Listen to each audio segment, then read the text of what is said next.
Hola, ¿qué tal lectores? Yo soy Tlaloc Muñoz, este es el canal literario El Aleph. El día de hoy quiero hacerles una video reseña acerca de un escritor norteamericano de ciencia ficción. Se trata de Orson Scott Card. Este escritor de ciencia ficción y fantasía me ha acompañado a lo largo de muchísimo tiempo. Yo lo conocí en el año 2010. Eh, y bueno, en estos 16 años he leído 15 libros suyos. Es un escritor al que constantemente he regresado y sobre eso quiero hacer el video de hoy. ¿Por qué?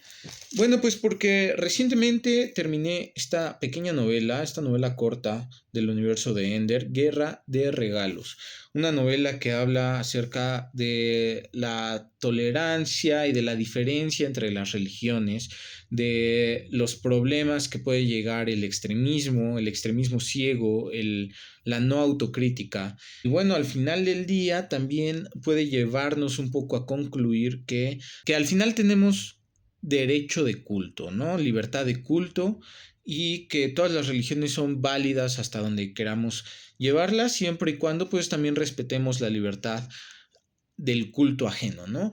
Entonces, un poco de eso va esta pequeña novela de Guerra de Regalos. Eh, y bueno, justamente cuando la estaba terminando, me surgió esta duda, ¿no? Pensaba yo en hacer la video reseña de Guerra de Regalos y dije, bueno, es que creo que me apetece más hablar de este autor, cómo ha sido mi interacción con él, ¿no? Entonces, bueno, quiero hablarles un poco de esto y también el punto central de este video es el por qué regresamos a ciertos autores y el problema de justamente reencontrarse con ellos, ¿no? Bueno, yo conocí a Orson Scott Card por este libro, Hijos de la Mente. Es la cuarta novela del universo de Ender. Es una novela en la cual, bueno, tenemos ya a un Ender bastante viejo, me parece que es centenario, y es una novela con tintes bastante filosóficos. Yo leí esta novela creo que en el año 2010, yo estaba adolescente, y fue una novela que me marcó bastante por el tipo de escritura que maneja. Hoy en día no podría decir si es una buena o mala novela, porque realmente la recuerdo muy poco. Recuerdo que abordaba mucho estos temas como filosóficos acerca justamente de la religión, de la muerte, de la vida, de la existencia misma, qué significa existir. Y es que justamente tocaba este tema porque había ciertas existencias que uno se podía cuestionar hasta cierto punto si eran existencias o no. Teníamos el caso de Jane, una especie de inteligencia artificial que era como la cosa que podía conectar intergalácticamente, que podía mantener la comunicación entre Ender y otras personas, ¿no? Entonces, es un poco este tema actual de hasta qué punto la inteligencia artificial es existencia, hasta qué punto no lo es, tiene conciencia, no la tiene. Bueno, y también tenemos aquí el caso de Peter y de Valentine, quienes, bueno, como ya sabemos, son los hermanos de Ender. Sin embargo, aquí aparecen como hijos de la mente de Ender. Seres que Ender creó a través de su pensamiento, llegó a ser ya tan poderoso que, bueno, podía hacer esto, ¿no? Entonces eran unas especies de clones, ¿no? Y lo mismo, se cuestionaban quién eran, si existían realmente, cuál era su razón de existir, ¿no? Fue una novela que me marcó en ese momento, puedo decir que fue muy importante en mi crecimiento como lector. Hoy en día no me atrevería a decir que es una buena novela o una mala novela porque creo que necesitaría releerla para poder afirmar eso. Posteriormente leí El juego de Ender, que pues es la obra cumbre de este escritor y que no tengo físicamente, me parece que la presté, pero que, bueno, es una novela sobre liderazgo, sobre el entendimiento del otro, la aceptación del otro, el reconocimiento del enemigo como alguien más, como alguien con sus derechos, con sus emociones, con sus necesidades, ¿no? Y cómo pues en esta vida de supervivencia que es cruel, a veces uno cree que la única forma de sobrevivir es aplastar al otro y pues al final es una de las cosas que más se cuestiona Ender, hasta qué punto nuestra existencia justifica que podamos asesinar a otros, ¿no? En este caso, cometer genocidio ¿no? Contra una especie entera. Entonces es una novela que a mí me parece increíble y que siempre me ha gustado muchísimo. Después de eso tengo un poco de dudas sobre qué fue lo que leí, pero más o menos fueron por la misma época. Leí La voz de los muertos, una novela también increíble, una novela también muy moral. Esta novela va más acerca de los choques culturales, cómo las otras culturas pues simplemente son otras culturas, tienen otras tradiciones, otra forma de percibir el mundo como tal, ¿no? Me parece también una gran novela, me gustó muchísimo. Posteriormente, no estoy seguro cuál fue la novela que leí. Eh, Creo que fue esta, La sombra del gigante. Me gustó mucho, aunque tampoco la recuerdo muy bien. Esta ya también tiene que ver más con guerra, pero con una guerra terrícola, por decirlo así, ¿no? Los niños genios que se encontraban en la flota de batalla regresan a la Tierra y se convierten como en esas mentes militares, ¿no? Y empiezan a luchar pues por la hegemonía del mundo, ¿no? Es un poco lo que recuerdo y pues tiene justo que ver con toda esta cuestión como de mover piezas en un tablero, como un juego de Risk. Leí desde luego también La sombra de Ender, la primera novela de esta contrasaga, que me gustó muchísimo. Ahora pienso que, o sea, como que de repente leí algunas cosas y me parece que no está tan bien escrita. Pero bueno, necesitaría revisarla, ¿no? De pronto es la historia de Bean y recuerdo que se me hizo intensa, ruda. Bean era un niño negro, huérfano, tuvo una infancia bastante cruel y creo que eso fue lo que me marcó, como que la infancia de Bean antes de la escuela de batalla para mí fue una cosa bastante dura. Ya después recuerdo que cuando ingresa a la escuela de batalla, pues se la va sorteando bastante mejor, pero la infancia que tiene en la Tierra recuerdo que me pareció brutal. Después leí El Profeta Rojo. Es la segunda entrega de la saga de Alvin Maker, el Hacedor, el séptimo hijo de un séptimo hijo. Esta tiene mucho que ver con la cultura de los pieles rojas. Recuerdo que tiene mucho que ver con la historia de los Estados Unidos. Y bueno, tiene justo muchas referencias históricas, ¿no? Me causa curiosidad esta saga, como me gustaría leerla desde el principio, porque justamente sigue el tema de la religión muy presente, pero desde esta perspectiva de los indios, pieles rojas, ¿no?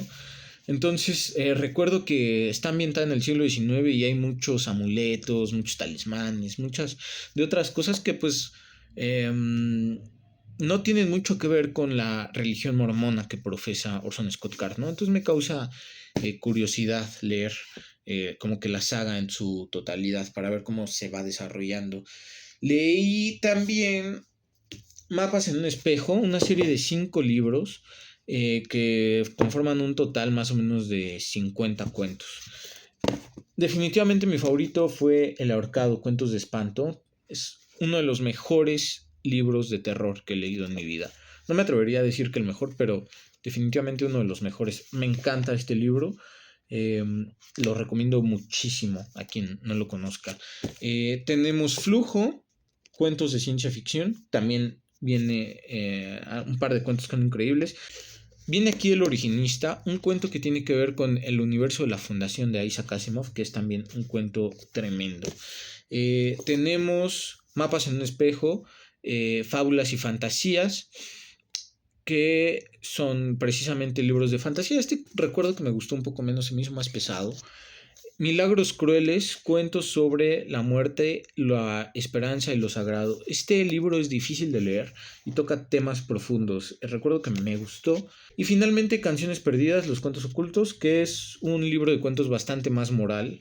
Creo que fue el que menos me gustó. Y aquí viene una versión temprana de El juego de Ender. Me parece que de Alvin Maker también.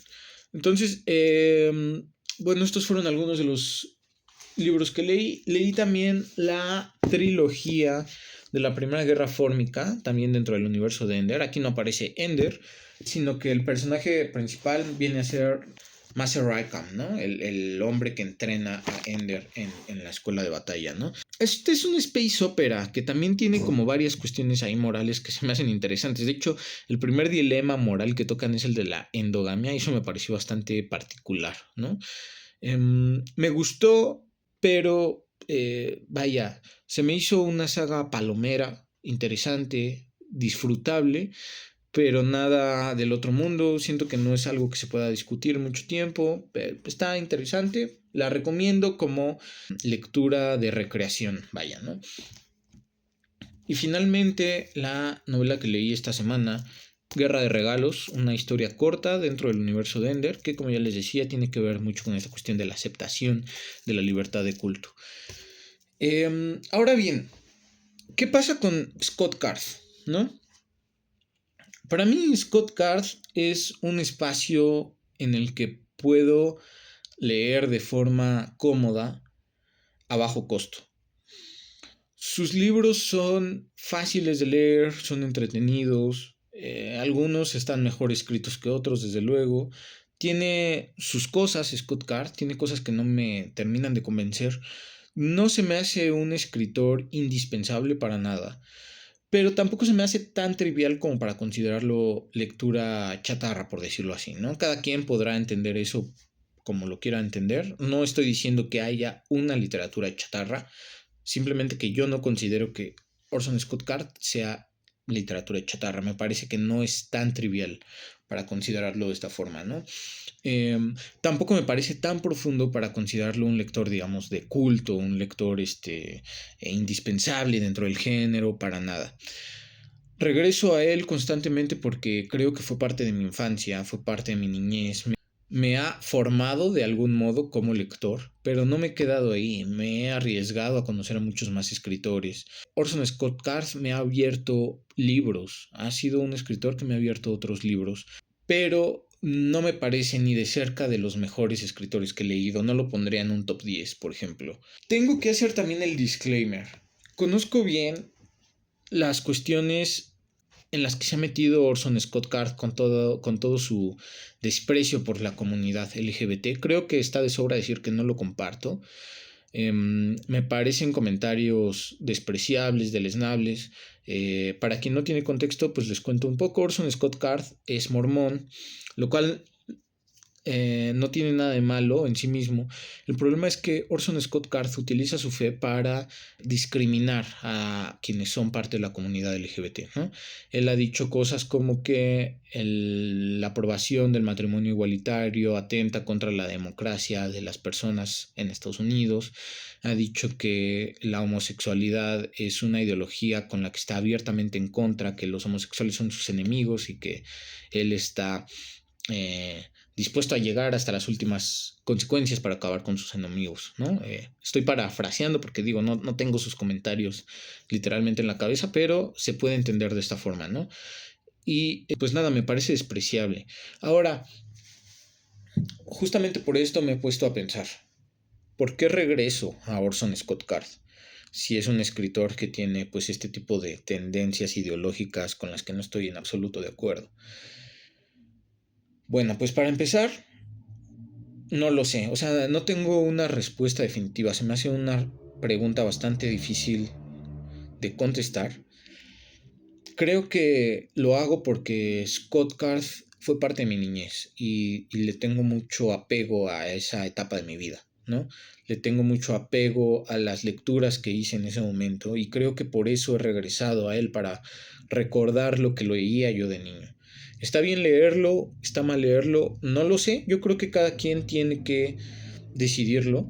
Sin embargo, sí creo que leerlo o no leerlo a partir de estos comentarios que hace nos define también en una posición política. Cada quien tiene que tomar sus posiciones políticas y en este caso en particular debo decir que yo he sido muy tibio con mi posición política. Si fuera completamente congruente conmigo mismo, con mi forma de pensar, diría que debería de alejarme completamente de este escritor, no debería de reseñarlo aquí, ni siquiera mencionar su nombre. Pero la verdad es que ha sido parte importante de mi vida y por eso lo sigo leyendo, creo, ¿no? Yo soy de esas personas que considera que el, el autor está reflejado en su obra, ¿no? Y que pues el seguir apoyando a autores con este tipo de ideologías también promueve a que se sigan transmitiendo esos mensajes. Creo firmemente en eso. Sin embargo, bueno, como les he dicho, Scott Card es parte de mi infancia y me ha sido muy difícil con él en específico como tomar esta distancia, ¿no? Yo lo veo también un poco como cuando, bueno, estás en contra de las refresqueras porque se roban el agua, dejan sin agua a tu pueblo, hacen daño a la salud, los refrescos, etcétera. No traen nada bueno consigo las refresqueras. Sin embargo, pues uno de repente se le antoja alguna bebida azucarada, alguna bebida azucarada gasificada y te tomas un vaso y ya, ¿no? Y una persona pues no te va a estar recriminando todo el tiempo por eso, ¿no? Creo que es algo similar, ¿no? Uno no puede ser congruente todo el tiempo, sin embargo sí considero que, al menos en mi caso, esto me pone en una posición política un poco tibia, un poco no definida, ¿no? Y eso sí me genera problemas. La pluma de Scott Card, como ya les decía, no me parece magnífica, ¿no? No es que vuelva a él porque me parece un gran escritor. De hecho, me parece un escritor bastante regular. Sin embargo, creo que tiene sus highlights, tiene sus buenos momentos y eso me parece una lectura que disfruto a un bajo costo, ¿no? Un espacio seguro en ese sentido. Sobre todo hay algo que quiero tocar y es que me parece que Scott Card se pelea muchísimo consigo mismo dentro de su discurso narrativo. Toda su obra está llena de mensajes de aceptación del otro, de la otredad, de ser comprensivo, de ser tolerante, respetar el derecho al culto, por ejemplo, en el caso de Guerra de Regalos. Scott Card dice que para llegar a entender lo suficientemente bien a tu enemigo como para vencerlo, también tienes que llegar a amarlo, ¿no? Y eso a mí se me hace una cosa increíble, súper fuerte. Entonces, en ese sentido, yo pienso, bueno, es que Scott Card todo el tiempo se está peleando consigo mismo, ¿no? Este tema, por ejemplo, de la endogamia en los libros de la Primera Guerra Fórmica, me parece que una de las cosas con más jugo dentro de la literatura de Orson Scott Card es ese momento en el que ya lo conoces tan bien como es mi caso, he leído creo que 15 libros, no son pocos, en el que te das cuenta justamente en qué momento se está peleando con sus ideologías, en qué momento se está cuestionando a sí mismo. Y lo que he llegado a pensar es que Scott Card construye una novela propia, construye historias propias en el subtexto de cada una de sus novelas o de cada uno de sus libros. Creo que con eso respondería un poco el por qué regreso a él, porque me parece increíble el cómo una persona del tipo de Orson Scott Card, que como él como persona me parece despreciable, sin embargo, él como escritor me parece una persona sumamente reflexiva y sumamente herida, de alguna forma, ¿no? O sea, ¿qué tanto tienes que estar mal tú para tener que odiar a otro grupo de personas y al mismo tiempo decir que cuando llegas a odiar tanto a alguien, en ese momento también lo amas, ¿no? Eso me parece increíble de él y me explota la cabeza, me vuela toda la cabeza. Entonces, creo que esa es una de las razones por las cuales vuelvo tanto a este escritor. En fin, este video era importante para mí, me costó mucho trabajo hacerlo, justamente por esta cuestión del qué leer, qué no leer, por qué leerlos, por qué regresar a ellos. Para nada es un video que intente dar respuestas, más bien me pregunto yo también a mí mismo y me cuestiono, trato de hacer esta reflexión, ¿no? No, la verdad es que no tengo respuestas claras, definidas, definitivas, pero me gustaría saber sus opiniones, sus comentarios. Entonces, espero que me describan la forma en la que ustedes piensan aquí abajo en los comentarios. Eso ha sido todo por mi parte. Entonces espero sus comentarios. Díganme, ¿leerían a Scott Card? ¿No lo leerían? ¿Leerían a una persona que ha hecho este tipo de comentarios en contra de la comunidad LGBT o en contra de alguna otra comunidad? Eh, Cuéntenme, ¿qué opiniones tienen al respecto? Espero leerlos. Muchas gracias por su atención.